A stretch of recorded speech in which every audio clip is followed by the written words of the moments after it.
अष्टवक्र गीता, राजा जनक और अष्टवक्र संवाद। सूत्र 4।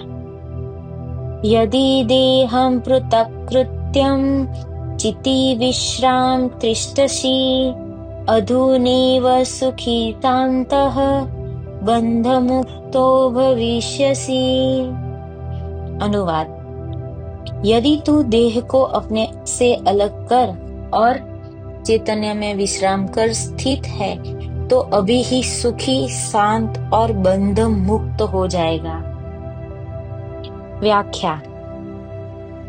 अष्टवक्र कहते हैं कि वैराग्य होने से पात्रता आएगी, फिर गुरु द्वारा तत्व या ज्ञान का बोध कराए जाने पर होगा आत्मज्ञान, किंतु मुक्ति के लिए आत्मज्ञान ही पर्याप्त नहीं है।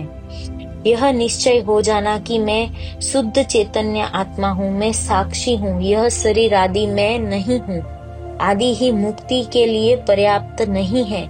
इसी आत्मज्ञान के बाद यदि शरीर आदि से तदात्मय बना रहा तो फिर पुनः जन्म की संभावना बनती है।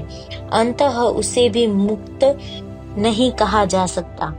यह ज्ञान सविकल्प समाधि में भी होता है, जिसमें बीज रूप में भी सभी संस्कार विद्यमान रहते हैं। उचित वातावरण मिलने पर वह बीज पुनः वृक्ष बन सकता है। उस बीज को भी नष्ट कर देना निर्विकल्प समाधि है, वही मुक्ता अवस्था है। अष्टवक्र इसी मुक्ति की बात कर रहे हैं कि तू आत्मज्ञान प्राप्ति के बाद यदि देह से अपनी आसक्ति छोड़कर, उससे तदात्मय छोड़कर पूर्ण रूपेण चैतन्य आत्मा में विश्राम कर स्थित है तो अभी तू सुखी, शांत और बंधन मुक्त हो जाएगा। अपने शुद्ध स्वरूप आत्मा को जान लेना ही पर्याप्त नहीं है, उसी में निरंतर स्थित रहना, यही निर्विकल्प समाधि की स्थिति है, यही मुक्ति है। पतंजलि अष्टांग योग में अंतिम स्थिति में समाधि की बात कहते हैं। अष्टवक्र पहले ही वाक्य में जनक को समाधि के ज्ञान करा देते हैं। शरीर और आत्मा के मध्य ऐसे 7 आवरण हैं। योग शरीर से आरंभ करके एक एक आवरण को विधि पूर्वक खोलकर आत्मा तक पहुंचाता है। अष्टवक्र सीधे आत्मा का बोध कराते हैं, वह बाकी सभी आवरण को एक ही साथ नष्ट करने की बात कहते हैं। वे कहते हैं ये सभी आवरण वास्तविक नहीं है, भ्रांति मात्र है। भ्रांति का विनाश बोध से ही संभव है, वहां क्रिया का काम नहीं आएगा। आत्मा के साथ अहंकार जुड़ा है, अहंकार से वासना पैदा होती है, वासना पूर्ति हेतु उसे शरीर मिलता है। यदि वासना नहीं है तो शरीर की आवश्यकता ही नहीं है। योग का केंद्र शरीर है। यदि तू इससे पृथक होकर सीधे आत्मा भाव में स्थित हो जाता है तो तू अभी सुखी, शांत व मुक्त हो जाएगा। कितना सारगर्भित तथ्य है। अभी एक क्षण का भी विलंब नहीं होगा। ये वासनाएं, संस्कार, कर्म फल, कर्म भोग आदि कुछ भी बाधक नहीं है।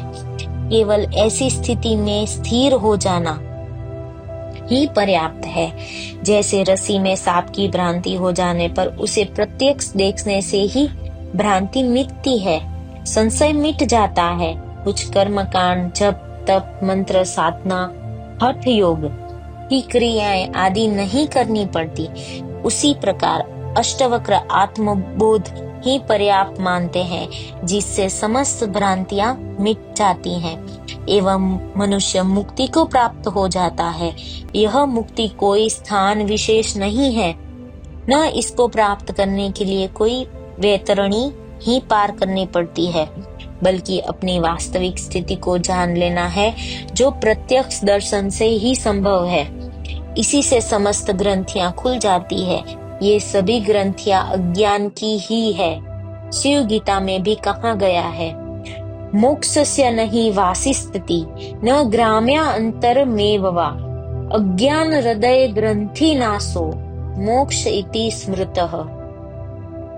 मोक्ष का किसी लोकांतर में, गृह या ग्राम्य में निवास नहीं है, किंतु अज्ञान रूपी हृदय ग्रंथि का नाश ही मोक्ष कहा गया है।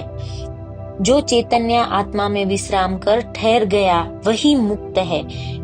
सभी कर्म शरीर व मन के हैं। जो शरीर और मन के प्रति आसक्ति रखता है उसी के कर्म बंधन का कारण बनते हैं।